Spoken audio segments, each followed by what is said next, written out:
Okay, we'll start.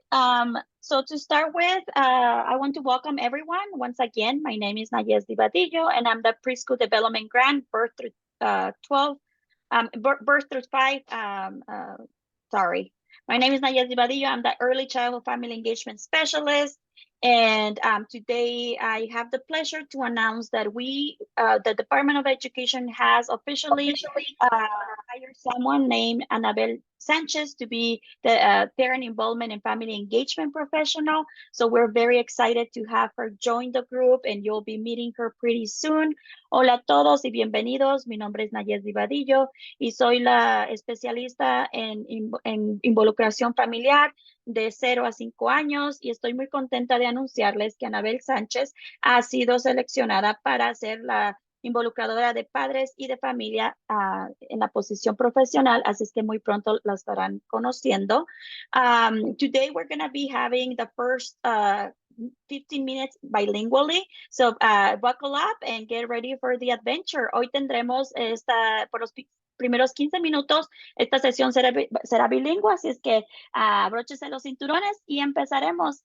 Next slide, please. Siguiente diapositiva. Nuevamente, bienvenidos, y como saben, esta es la reunión para el Comité Asesor de la Actualización del Marco Familiar de Participación Familiar. Once again, welcome, and as you know, this is the Birth Through Grade 12 Family Engagement Framework, and we can go to the next slide. Siguiente diapositiva. So the agenda for today, we're going to be having the overview of the Zoom norms, which we just did. So we're going to have a little icebreaker, because as you know, icebreakers are always nice. We're going to have a work session. So last meeting, we talked about the framework principles. And if you were not here, don't worry about it. You'll have time to talk about the framework principles and dive in more in depth.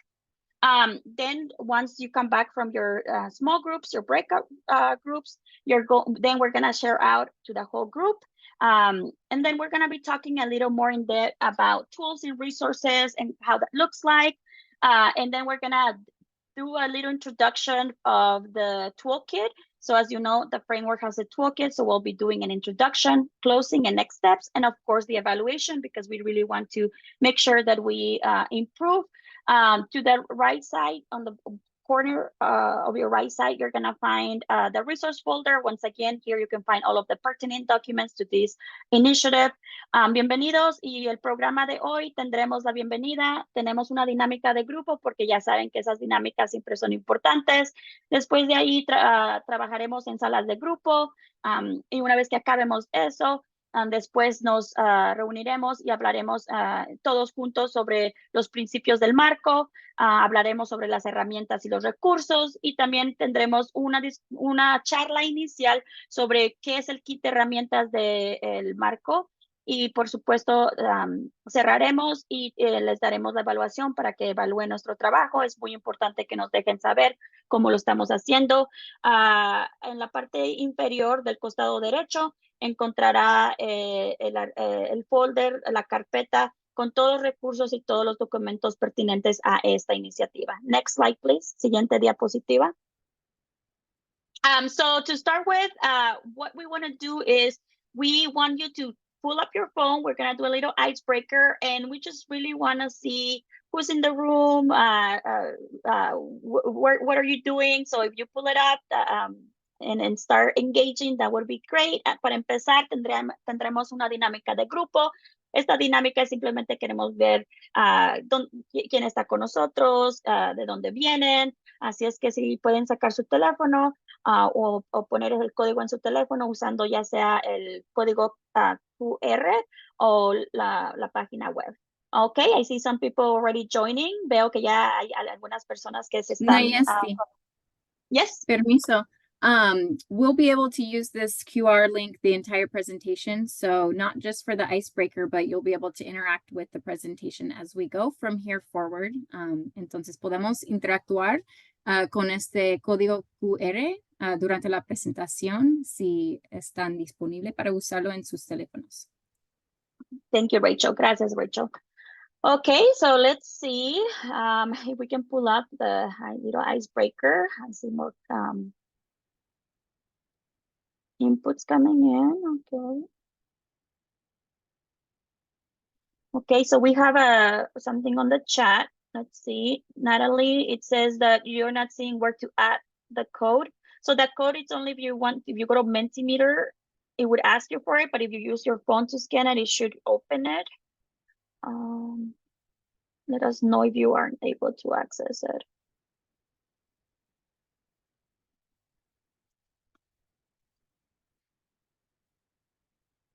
Okay, next slide, siguiente diapositiva. Okay, so we want to know who's with us today. So we want to know, you know, what age range are you serving if you're a professional? Are you doing 0 to 5, preschool or pre-K, elementary school, middle school, high school? Please go ahead and make your selections. There you go, I see them coming in. Entonces aquí estamos viendo, queremos ver qué está con nosotros. Tenemos de 0 a 5 años, aprendizaje temprano, tenemos administradores, otras personas, tenemos personas en la escuela primaria, perfecto. So if you're a parent, let us know as well. If you're a professional, we would like to hear all about it.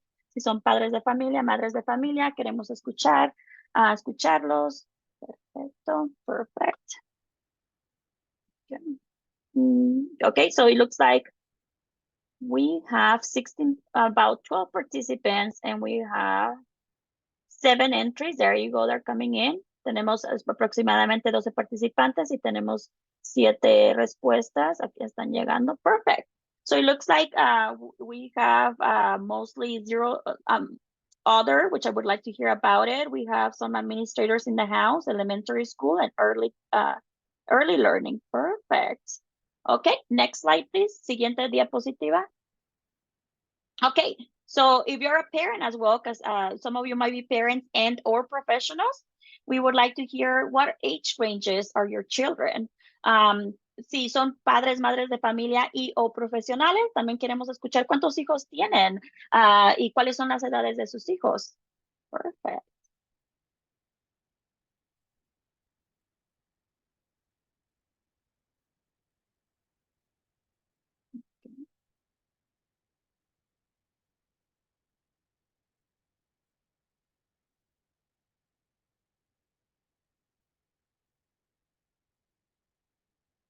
Perfect. So I see more entrants coming in. Perfect. So let's see. We have 4 people in the house that are 0 to 5. We have 3 preschool, 5 elementary, 1 middle school. Look at that. We have high school and we have others.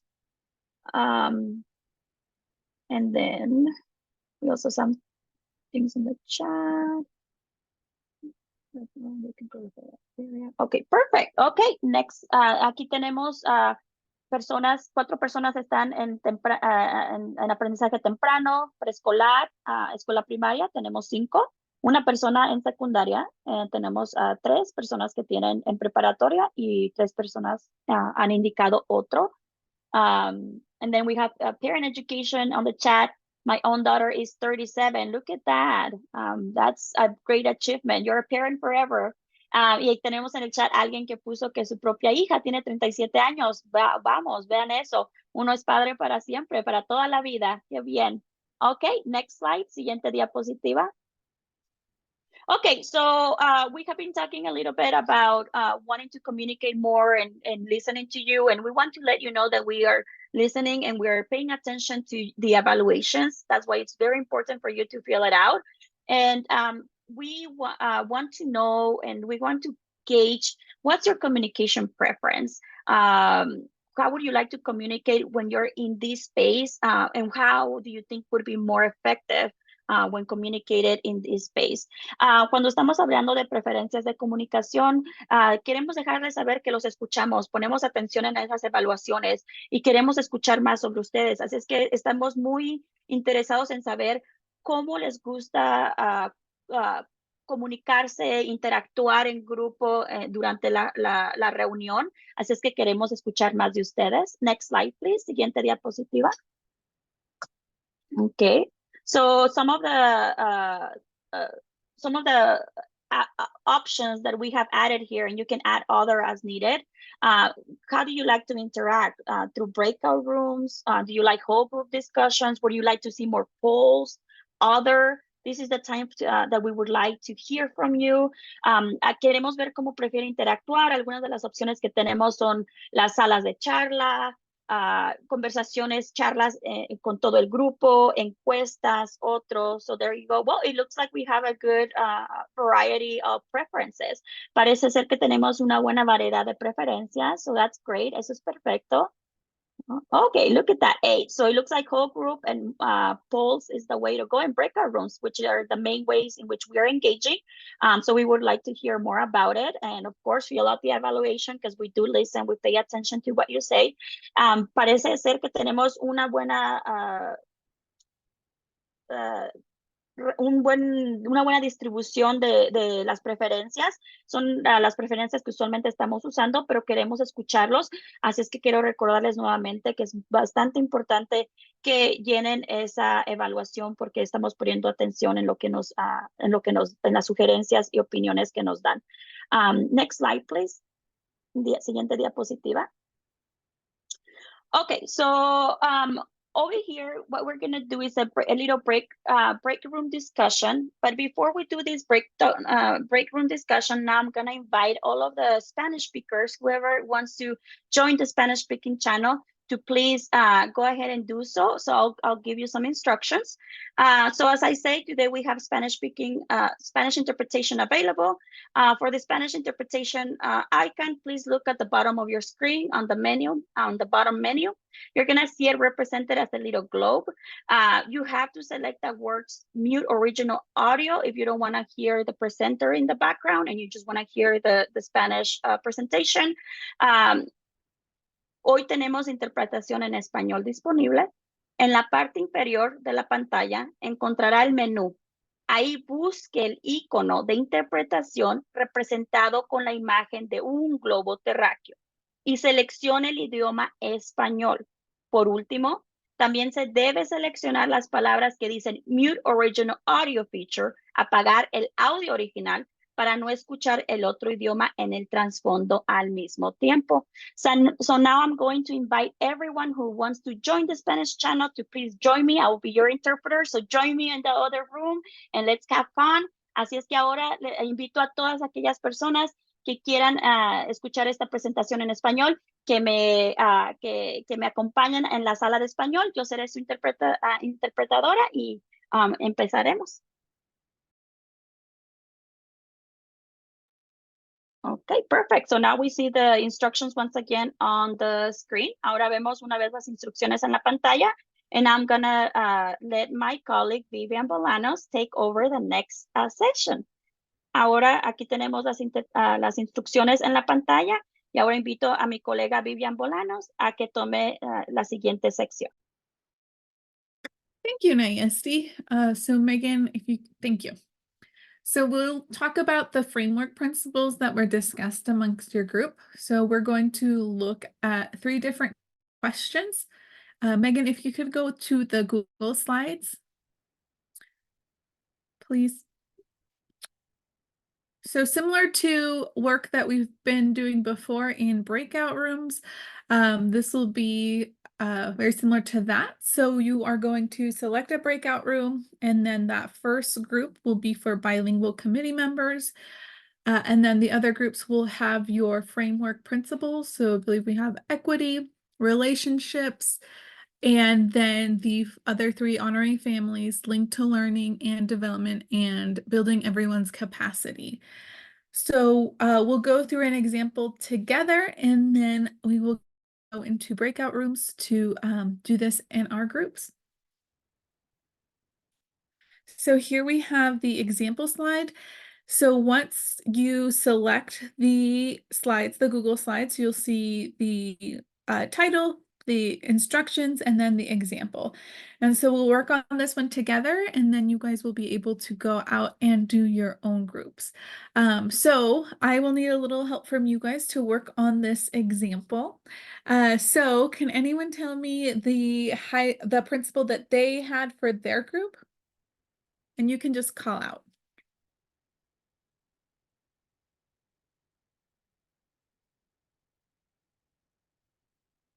Do you mean equity? Equity, okay. So we have equity. So you'll see that show up on the screen with equity.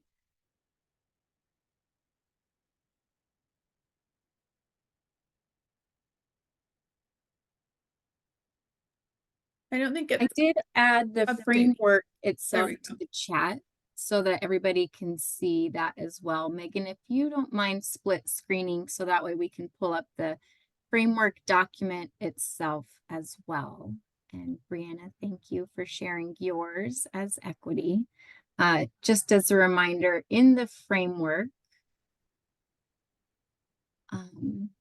if you click the link through the chat, Megan, you should be able to pull up the hyperlink and put that in one of the tabs here.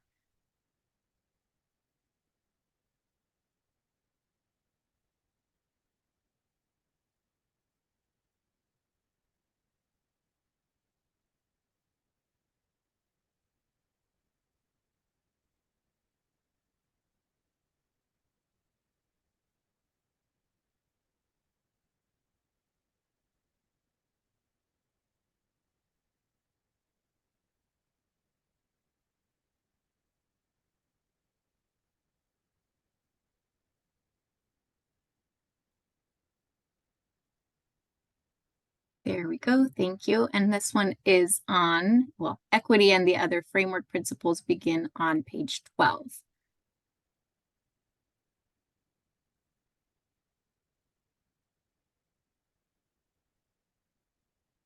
Thank you, Rachel. Thank you. So this is where you can get a little bit of a reminder if you need some help or some more information on your principle. And Rachel, thank you for putting that link in the chat. Megan, can we please go back to the Google Slides? Thank you. Okay, thank you, Natalie, for sharing that. So equity. So we're going to look at equity and we're going to answer a few questions about that principle. So what highlights do we have from this equity principle?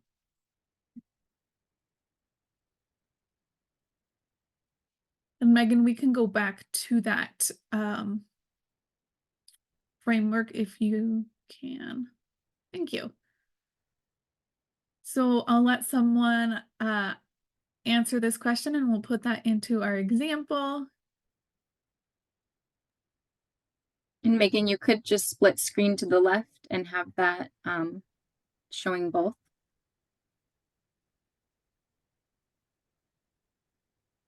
Thank you, Megan. All right. I'll have one person tell me one highlight of this principle.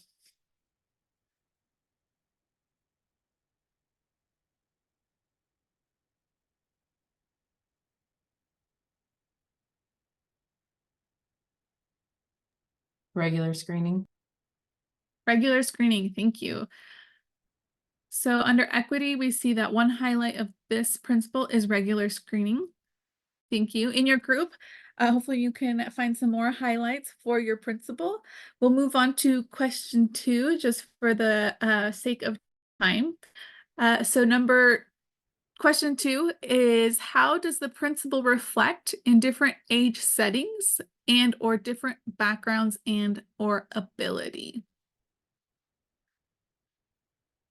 So if we take regular screening, how does that reflect in different age settings or different backgrounds or different abilities? Regular screening in birth to 5 requires really strong healthcare partnerships, and in K through 12, it's going to require systems within school districts. Thanks, Brianna. Yes, perfect.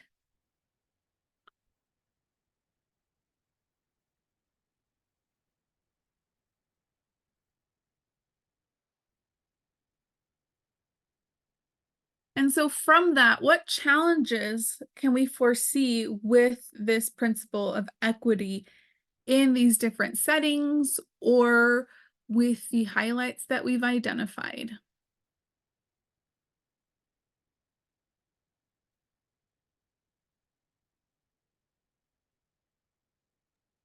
Well, birth to 5 is easy. We don't have strong healthcare partnerships, so we don't have universal screenings.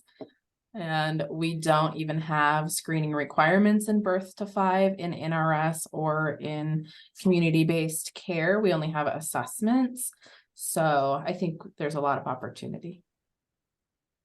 Perfect. Thanks, Brianna. And then what are some potential solutions for that? I'm going to call on you again because you seem to have a lot of information on this. Equity was not my group, so I just am really uncomfortable with silence. Solutions. We need more healthcare partners at our systems leadership levels and in our subcommittees. We need to be working with recipients of HRSA and local grants like Northern Nevada Hopes, who have some specific scopes around screening and strengthening screening, looking at community navigators and referral specialists and making sure that they're aware of what is free and publicly available versus what agencies provide free screenings. And then making sure that we feel really good about what one-pagers or resource lists we're handing out and that we're sending children back to their medical homes for, referrals or evaluations. And that when they do go to their medical home provider, that pediatrician is not a wait and see, and that they have had proper, education and are sending families along to NEIS or Child Find as needed. Perfect. Thank you so much. So that is a great example of equity. Thanks, Brianna. Even though you weren't in that equity group, you provided a lot of good information. All right, so this is kind of going to be like how you would format your answers. Of course, you can have different highlights of your principle. Hopefully you do. And then from that, go into the different impacts with the different settings and those challenges. And hopefully you can, as a group, talk about potential solutions.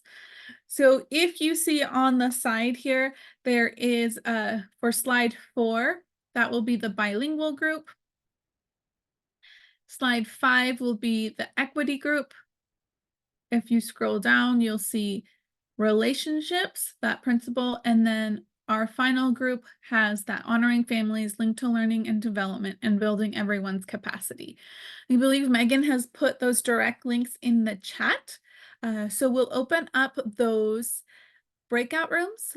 Choose the group that you were assigned to or that you assigned yourself to. So if you read on equity, choose the equity group. If you read relationships, choose the relationships group.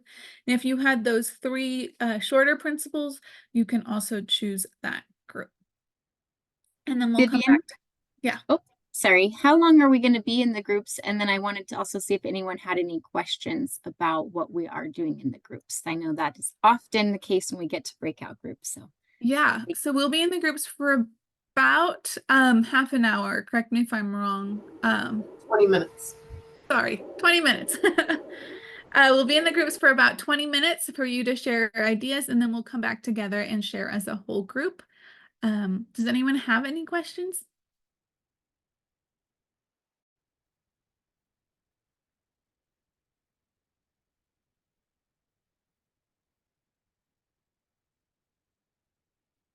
Okay. If you do have questions, please pop them in the chat or feel free to ask anyone, a facilitator, or sorry, not a facilitator, a note taker in your group if you do have any questions. All right. Well, those breakout rooms are open for you to select.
Vivian, someone on the chat needs help. I think it's named Parent Education. Okay, I can't see what they wrote.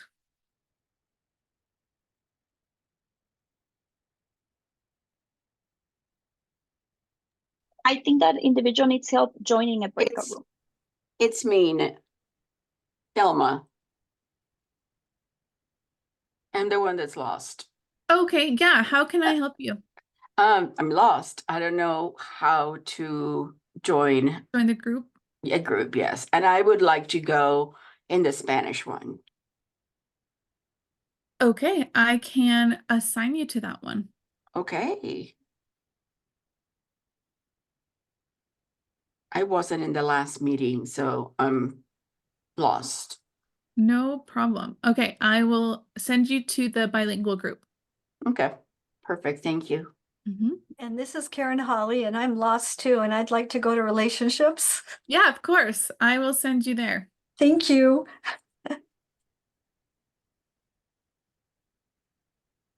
Does anyone else need some support getting to a group? Vivian, can you send me to the last group? Yeah, which one? Nayesti or Nayesti English? I guess English. Okay.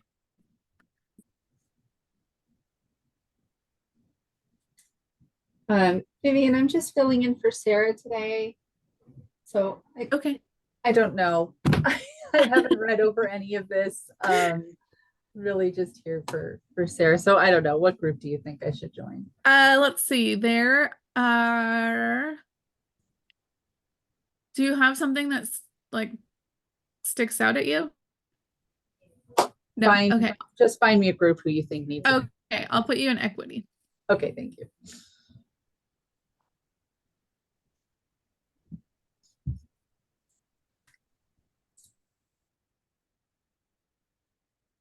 All right. Hi, this is Danya from Las Vegas Urban League. I also need a group to be assigned to. Perfect. I will sign you to relationships. Okay, Does that work? perfect. Someone in, if you guys want to explain what breakout room to go to that person.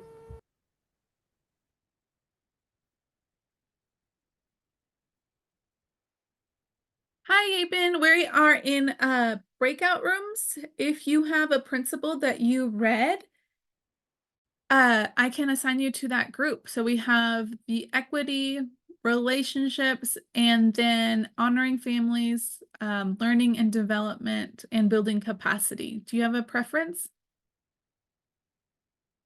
Oh, I can't hear you. You're muted. Honoring families. Okay, perfect. Mm. Thank you for joining. Yeah, thank you. Sorry for being late. No problem. Okay.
Okay, I'm going to join a group.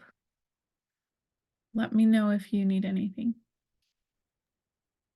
Sounds good. Let me know if I need to join a group or anything too, please. Yeah, I think we're good.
So we should have people come back to the big room.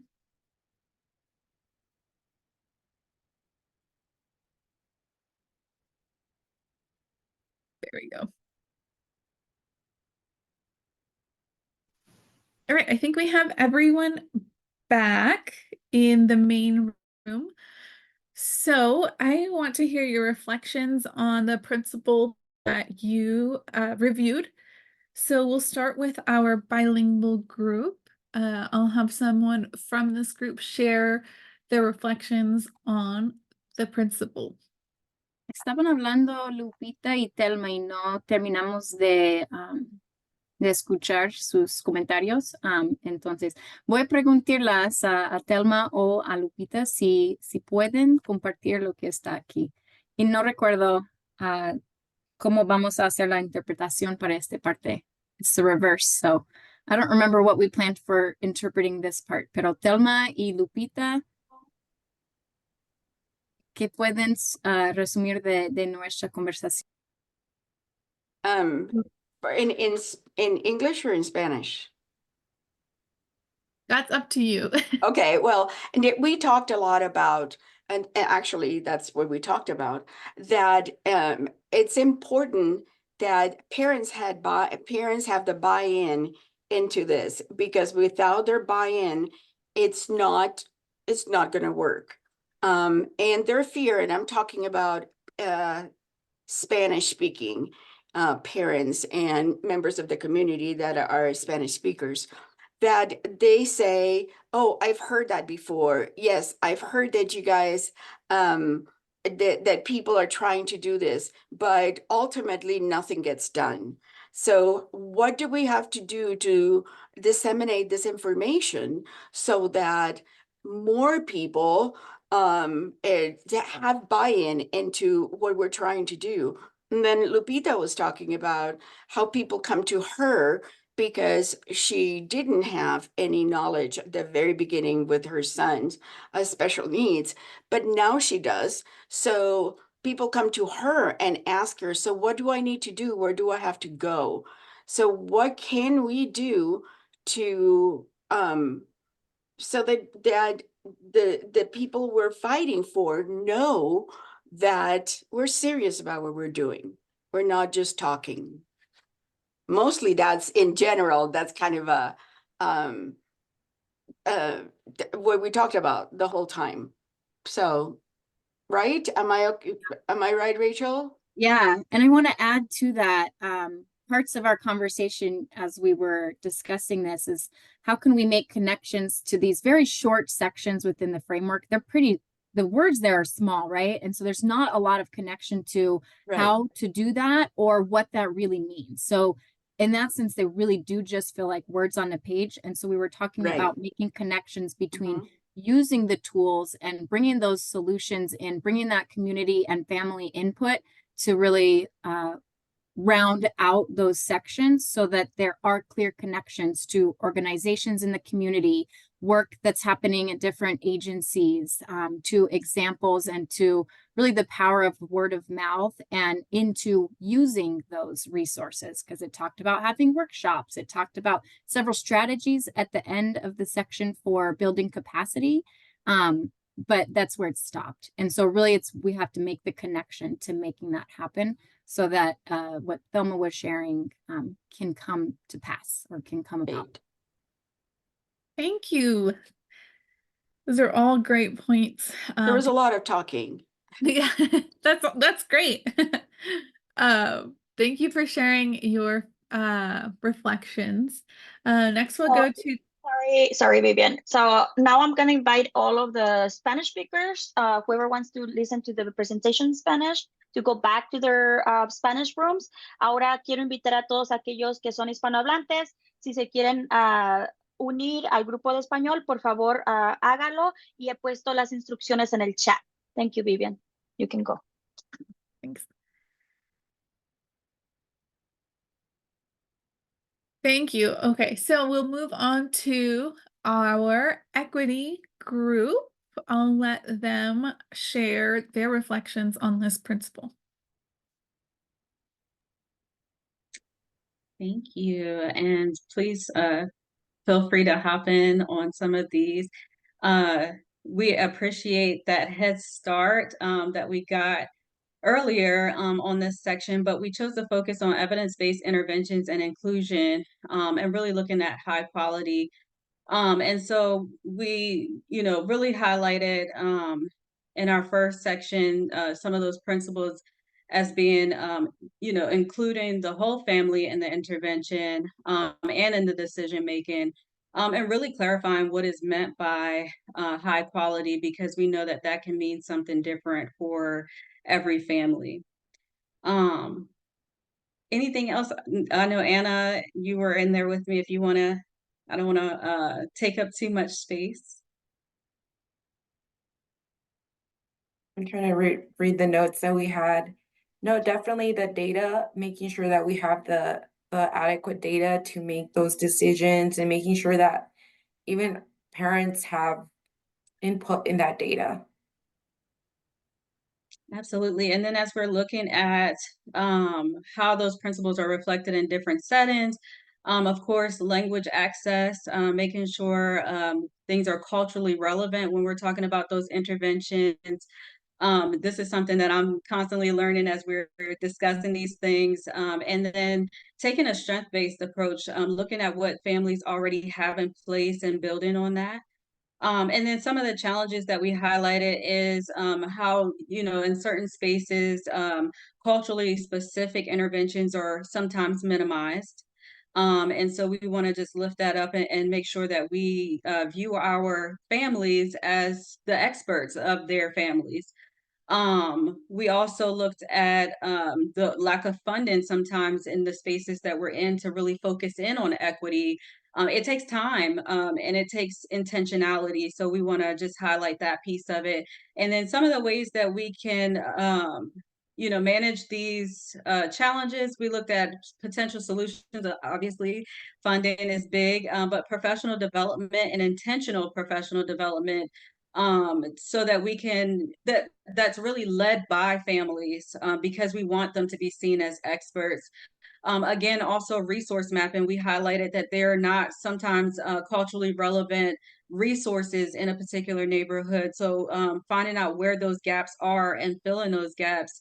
And then, of course, paying our early childhood educators better to provide those trainings. We want them to be experts and incorporate equity, but we know that compensation is big when we're looking at how do we create a space for educators or those who are working with families to make that common practice.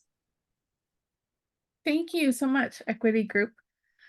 Those are great points. Yeah, more money would be great for our programs, right? Helping all the families that we need to help.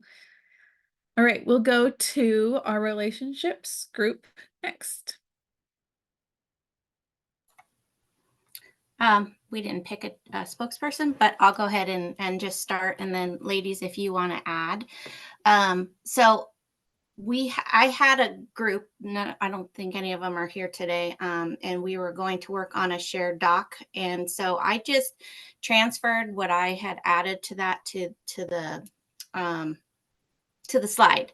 So I have some comments in there as well, because that was, the hope was to have a whole conversation with our group, but that didn't really happen. So these are just kind of my thoughts. So I'm coming at this from an educator point of view. And so some of the things that I found in the relationships section, I thought what was really good is that we were acknowledging that the relationships need to be authentic, respectful, and trusting, and really intentional. And that kind of led to a little discussion we had with the group that joined me today in terms of, trying to find out what families need, because that's, in order for us to be able to form those relationships, we need to kind of know what they need to get out of that. And so that comes with some intentionality in doing so. One of the reflections, I didn't quite understand this question, but this is how I interpreted it. I just felt like the framework as a whole is very reflective of early childhood and primary school level children. And I think that makes the relatability at the secondary level a little bit challenging. And I say that because I teach the family engagement course that's required for our new teachers and teachers new to Nevada. And that's one of the main, I guess, grumbles from teachers at the higher level is that the resources and whatnot aren't really connected to them. So I just felt like maybe if we could somehow within this framework, whatever adjustments we're going to make is really kind of keep those folks in mind as well so that they can see themselves in this. And then a challenge, huge challenge is lack of time and systems to support educators in their efforts to create those authentic relationships. And then I also wrote down uncovering families' needs. I feel like most educators want to form those types of relationships, but they take time, and time is not on the teacher's side, especially with the things that are piled on them. So with there being a lack of, how should I say it? Priority, maybe at the systems level or at the upper, like at the admin level, it makes it really hard for teachers for it to translate and them to actually do that. And I think also, I know that it was just mentioned about having professional development. I think providing professional development to admin and people who are making those decisions would be helpful instead of starting at the bottom up. So anyway, and then I had a couple of notes on there about some of the language of that section. So it was just, I wasn't at the first meeting, so I felt like maybe you guys talked about some of the language that was happening. So I just kind of pulled some things out there. I did feel like the last paragraph really focused on implicit bias. And although that's super important, I'm not sure that this is the right place for it necessarily, because I feel like, well, I'll just read what I wrote. I'm not sure that the emphasis within this principle, it's mentioned like 5 times, is the best place. I think schools and educators would be better served if this section provided information regarding creating a school culture that values family engagement, as well as educator dispositions and practices related to ensuring that families feel valued and respected. I think we have to start there before we can start really uncovering our implicit biases and taking that step. So that's all I have. Thank you. That's great. I love those perspectives. I think Rachel put that in the chat that I also come from an early childhood lens. So for me, it was lacking that early childhood perspective, but it's great to see how from different perspectives, you're seeing different things. Thank you so much. Yes. All right. Our next group, we have honoring families linked to learning and development and building everyone's capacity.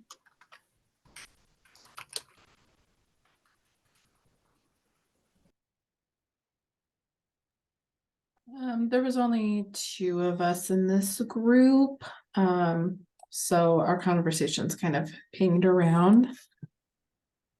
We started at honoring families, and one of the things that we were talking about was children or families as their child's first teacher, right? Having this deep well of expertise and calling on that knowledge as a form of partnership. And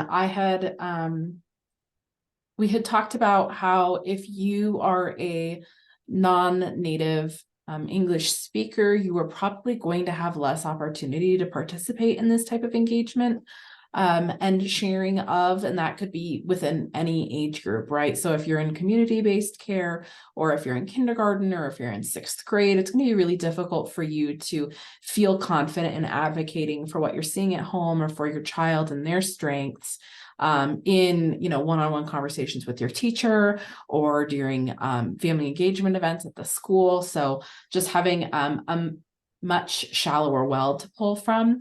And then we had also talked about how that reciprocal communication is important, and that often, since we're talking about these at a systems level, we're placing the burden on teachers, right? Like teachers need to be constantly need to be the ones reaching out and creating these moments for families, which yes, they do. It's a part of the educator's role, but also being receptive to how the family is showing up in their space. And I had shared an anecdote about my now 8-year-old son when he was 3, 4, and 5, entering preschool and entering kindergarten. I had created a fact sheet because he can be a lot, but he's very well behaved. But like, I know his triggers, and I know the things that he's naturally going to gravitate towards in the classroom. And I know all of the comments that his previous teachers had told me about him. And I kind of gathered this fact sheet and handed it to his new teachers every year. So it could act as a shortcut for them. So they're not spending so much of their time learning these cues. And I would ask about it, and none of them over 2 or 3 years that I did this had ever read it. Like I put it together and they didn't read it. So for me, the honoring families thing is, yes, there is responsibility on the teachers end to be creating moments of engagement, but also accepting the energy that the family is bringing in to create that partnership. So watering that lawn. Yabin, did you want to add anything? I think you covered what we kind of talked about. We just couldn't finish like our conversation. We lacked time, so we couldn't really go to the link to learning and development. But yeah, I think to reach out to diverse groups of families, it's really important to respect the family's cultural, and then so it's really important to have a culturally sensitive like approach to reach out to diverse groups of families. I think that's the key to be connected to those families. And of course, I mean, families need to be reaching out to the schools, but I think the schools and system really needs to make some friendly environment for those families so they can be more like feeling more welcomed. Thank you so much. Does anyone have any additional comments they would like to share before we move on to our next section? I just love hearing all the reflections from the different principals. I think it's great that we get to share in a safe space and make things better. I want to ask a question of the group and also of our facilitators and planners, even though I participate in that group too. I am curious, like, what do we want to do with that information, right? We just had a really robust and rich discussion based on what came from our breakout groups. And how do we want to use that to update the framework, right? So some of those next steps after our committee finishes our monthly meetings, right? What do we want to do with everything that we just shared? How do we want that to inform the update? So we don't have to answer that now, but it's something that I was just thinking and reflecting on. We had, you know, just between the 16 of us or 15 of us who are here today, a really rich conversation with many important considerations that can be used to update this document and make it usable. So thinking of how we can bring that into, do we want continued conversation around those principles? Do we want to start diving into making those connections that we were talking about, or exploring more of those perspectives of the age bands? So we can put out an ask with Nayesti and with our new Department of Ed Family Engagement professional, Annabelle, and really kind of come to consensus on how we want to leverage the perspectives of this group to actually do that update and to inform it, because we do want to move beyond just our words here and the words on the page in the framework so that we can make them meaningful and actually start transforming and having some of that impact that we all just shared that we'd like to see. Thanks, Vivian. Thank you. Okay, so I think we will move on to our next section with the resources and tools, and I'll let Rachel talk a little bit about that. Thank you. Thanks, Vivian. If you guys go ahead and rescan back in or refresh on your device that you already joined on, we are going to have a couple more interactive pieces here. And part of the segue between what I was just asking, what do we want to do with it? I think it impacts the framework principles, but also really impacts the toolkit. And so during our last time together, our last committee meeting, we did start exploring the resources versus tools. It came up when we were reviewing the definition, and it came up when we were talking about responsibility, and it's come up again during today's conversation as we reviewed the principles. So one of the items that we have been looking at through the preschool development grant birth through 5 overall is family engagement. Megan, would you go ahead and scoot to the next slide? Something that we asked them, and this one's not in Spanish, so we need to, Naya, see if you can just translate that as you're interpreting. Thank you. So please feel free to enter this, but we wanted to start off with asking those of us here what would be useful in the toolkit. So whether you're super familiar with the toolkit or not, we just want to do this high level input session of what would be useful. So let's take a couple of minutes to enter some responses here from our group. You can think on toolkits that you've interacted with in the past. I always think of the items I pull out of my toolkit. I hung a mirror in my room the other day, and from my toolkit, I needed my drill, I needed my hammer, I needed my screws, I needed my wall anchors, I needed my stud finder. I needed all of these tools in order to accomplish that task of hanging my mirror. And thinking of what tools do we need to do family engagement in the partnerships and with the relationships that we were just discussing, using those framework principles, what tools do we need? So we're going to leave this here. Megan, would you go ahead and put up the 1-minute timer on this slide? And I'm going to mute, and I just would love to see you guys entering. You can also pop the QR code, Megan, so that everybody can get it on their device. And I see the link in the chat already. So let's go ahead and populate this screen, and we'll review some of those answers.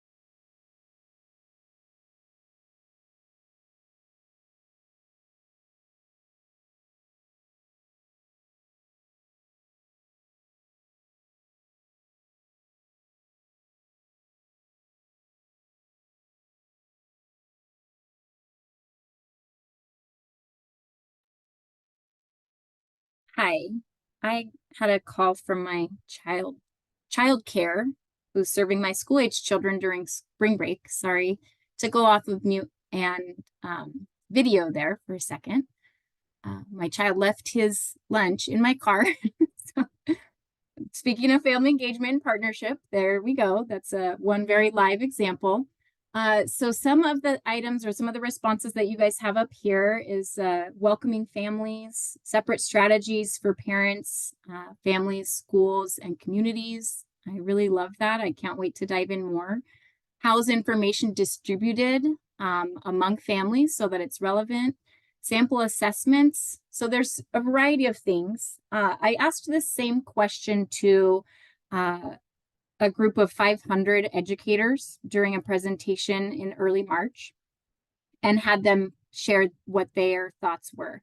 The educators in the room were elementary, middle school, high school administrators. They were 0 to 5, they were preschool. The same roles that we asked you earlier were represented in that group. So what we're gonna do next is just review what they've said. Of those 500 educators that were attending that presentation, only 200 of them responded or participated. So I think that's important to consider here. But of that representative data, more than half of the participants voted to explore family engagement before five other options or 4 other options that we could have explored. So they all voted family engagement as number 1 thing that they wanted to review and dive into. And so this question that I asked to them, there's several slides. This is not, you guys aren't entering these. This is just of who participated there. These are the results from that conversation. But I would like to, as Megan scrolls through the slides here, I'd love people to come off of mute and just share what stands out to them. There's about 10 slides, and so we'll just take 1 share out per slide, but pay attention because there are repetitions amongst this data that we're going to be using to filter, and also that will drive our next conversational prompt. So I'm going to mute. I'm going to ask you guys to engage here and just come off of mute and share something that stands out to you from what those 200 educators would like to see in Toolkit.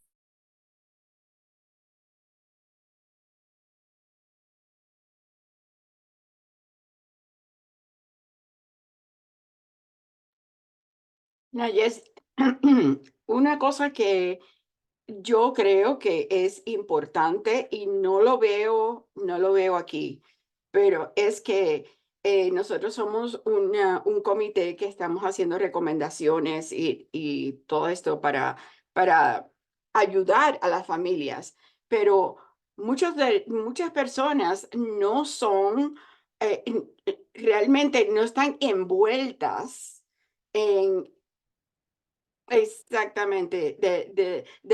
These people, a lot of people are not involved in, yes, they're not. And so I think that involvement with the people we're talking about, you know, with the people in the community that they need to know this.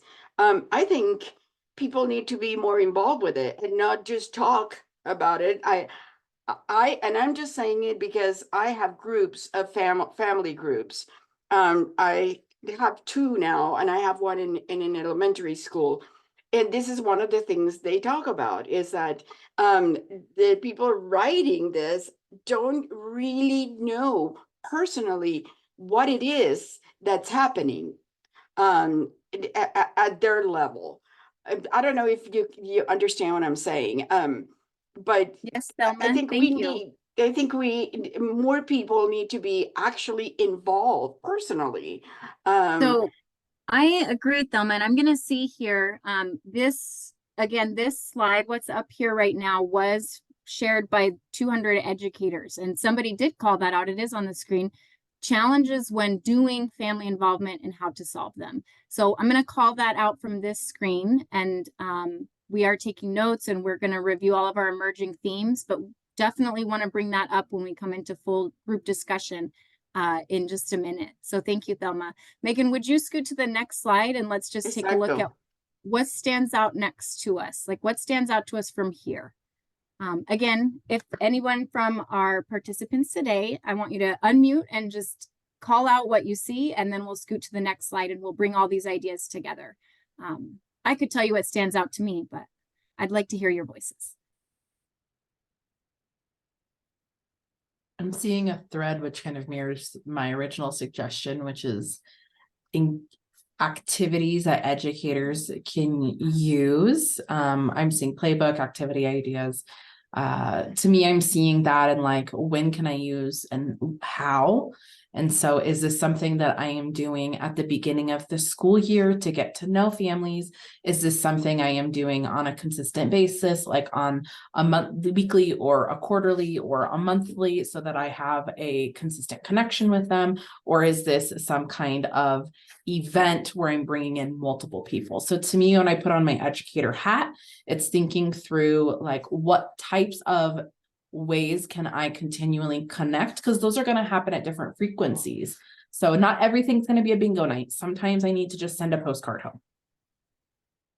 Thank you, Brianna.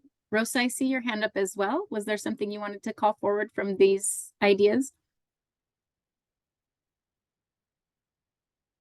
Sí, gracias Nayesti. Yo quisiera que haya algo donde exista una línea de comunicación que sea algo como un estándar, right? An open line of communication where the families feel that this exists at the very beginning of the year, so they can talk about anything, everything with that trust already built. Because if that's not built at the very beginning of the year with their kid, you know, it's going to be very hard for them to communicate later on about anything. Again, anything, everything during the middle of the year, the end of the year, something small, something big. So, kind of to go off of what Bree said, you know, if that doesn't exist, if that's not part of this process, it's not going to be something that, I don't know what to say. Thank Like you, if Rosa. if it's not something that's already like established that that nobody really has to do, then it'll break a lot of communication, a lot of trust, and that's what we need. We need to be able to talk to our kids, our children's teachers, and say, "Hey, this is going on," knowing that that space exists. So if we can create that, establish it, I think that would help. You know, just so much. I agree with Rosa. Yo estoy de acuerdo con Rosa. Estoy de acuerdo que eso hay que desarrollar la comunicación entre los maestros y los padres. Hay que desarrollarla y tenemos de alguna manera que hacerles llegar a ellos que pueden trust, que pueden confiar en nosotros. Porque yo creo que si no existe eso, la confianza entre los maestros y los educadores a todos los niveles, no se puede hacer nada, porque muchas veces le tenemos que dejar saber a ellos que su voz es importante y que sin ellos no podemos hacer el trabajo que nosotros queremos hacer. Thank you, Thelma. There are so many wonderful conversations and needed conversations to have. I am reaching the time on this part of our meeting today. So Megan, if you just want to do a slow scroll, something that came forward to me as those comments were shared is there's a playbook was written on one of the slides, and playbook is a very interesting take on toolkit, because you can have your toolkit, but what are you doing with that information? And it takes the playbook, like your play-by-play, your strategies, how that affects the work that you do, and then those partnerships and that collaboration. So that's a really interesting thing that stood out to me as I was listening and as Megan scrolls through. Again, these ideas were shared by 200 educators in that session. And so there's a lot to unpack. So we will continue pulling those emerging themes and bringing them to our committee for discussion so that we can really evolve the toolkit as it is. Tú quieres decir, cuando hablas se habla del playbook, es como un libro de instrucciones. Como te pregunto si estás en el canal de interpretación, porque estás hablando de Nayesti, pero está bien, no me importa y me gusta escuchar su voz y sus comentarios, pero estás en el canal de inglés porque te escucho, o tal vez que yo estoy en el canal de español, no sé. Tal vez que es una cosa de interpretación, pero si también quiere decir tu comentario en inglés para que todos se escuchan también. Porque, bueno, no So, sé. Rachel and everybody attending, as you become more language accessible, anyone who wants to give their opinion in whatever language, it would always come to the main room. That's a new Zoom update. I just learned about it. Gracias. Then Nayesti, if we want to just reverse interpret them that way, everybody can hear all of the comments. We'll have to add that to our own toolkit as we continue learning how to bilingually provide our resources. And Thelma, thank you so much for your comments in both English and Spanish. We're going to dive into 2 questions as well related to this topic. So now that we've heard a little bit from or seen a little bit from other educators that are outside of this space, how can we keep learning from them in the field and the families they serve? So that's going to be the next question that pops up. How can we learn from educators? So the ones that I was just summarizing and that you guys called out those reflections from were specific to a presentation that I was providing, and I asked that question. What else can we do to learn from our educators? So Nathalie, I look forward to your reflections here. Megan, go ahead and scoot to the next slide and make sure to pop up the QR code so everyone can make sure they're in there. But just simple strategies that we would like to enact as an advisory committee for the framework update to continue learning from our educators in the field. And we'll ask as well if your voice represents parent voice as well today, how can we continue learning from parents in the field as well? I don't want to ignore that. It's not an explicit question that's coming next, so please enter either perspective.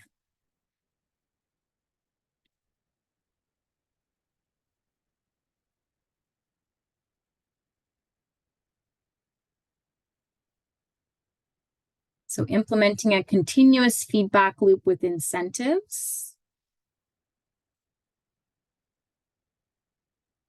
How else can we continue learning from our educators and from our parents?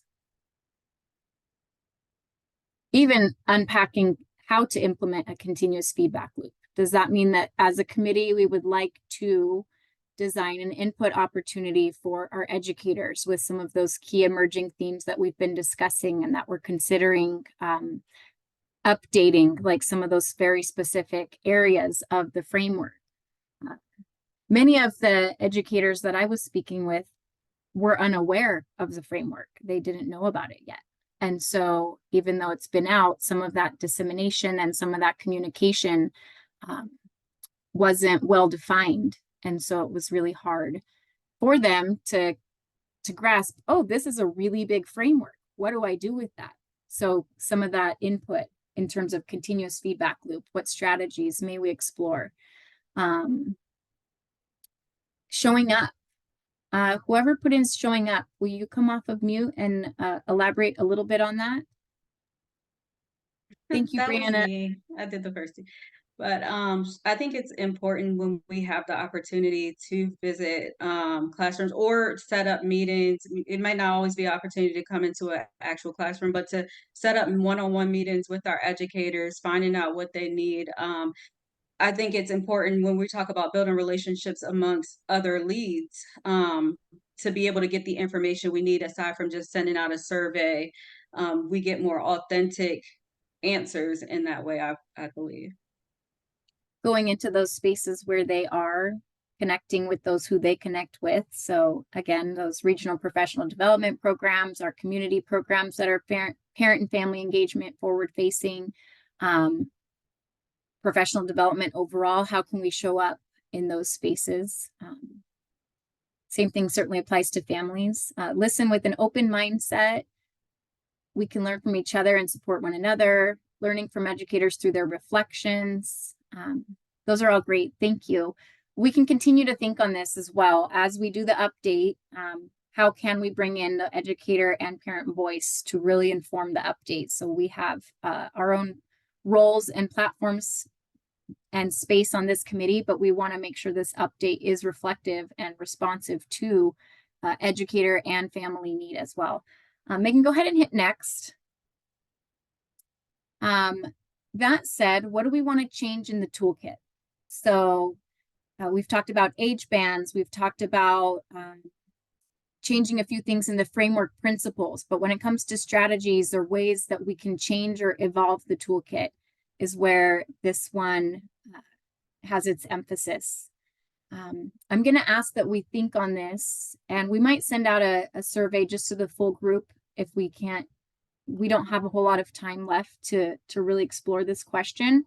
But we will be continuing to dive into those. What are those strategies? What are those specific changes that we'd like to bring into the toolkit is going to be one of our next conversations. So it's more of the how, because we've been sharing many ideas on the what.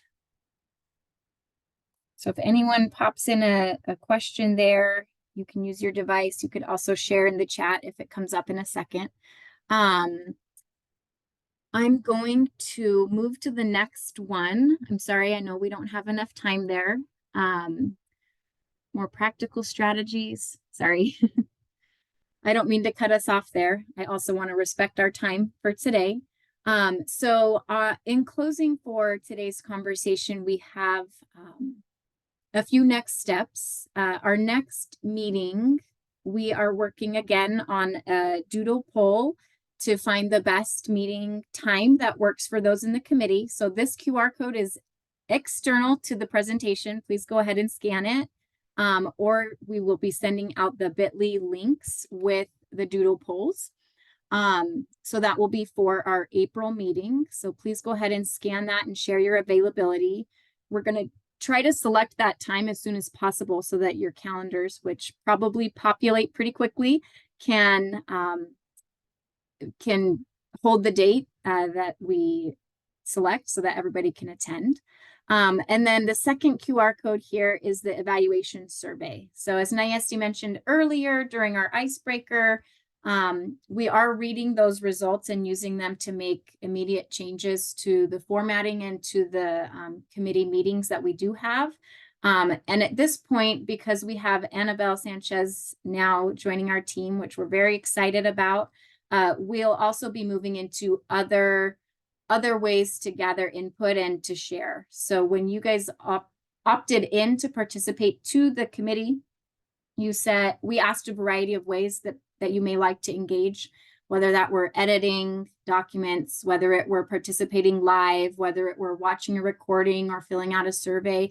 We asked you several methods, and now that we'll be fully staffed again with our leader at the Department of Education, who's accompanying Nayesti in this capacity, we'll be bringing in more of those strategies to really continue getting the committee's feedback to drive the update and the framework update.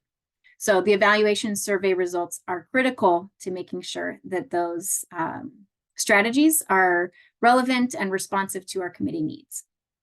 So go ahead and scan those too.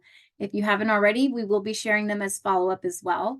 We did begin adding the meetings to a YouTube channel so that anybody who's not here will be able to view anything or review the conversations that we have had in their raw and beautiful form. And so that means if you feel like you missed something or you wanted to, you can access it there on our YouTube channel. We'll send that out with our meeting notes and reminder as well. Megan, next slide, please, which I think is the last one. It just turned 11:30 on my clock. So Nayesti's contact information is here. We will also be sharing Annabelle's, and you'll get to meet her over email first and then in the April committee meeting. So we look forward to seeing you all again then. And thank you for being here. We wouldn't be able to do this framework update without your voices and by extension, reaching the voices of those you serve as well. So we will see you all very soon. Thank you.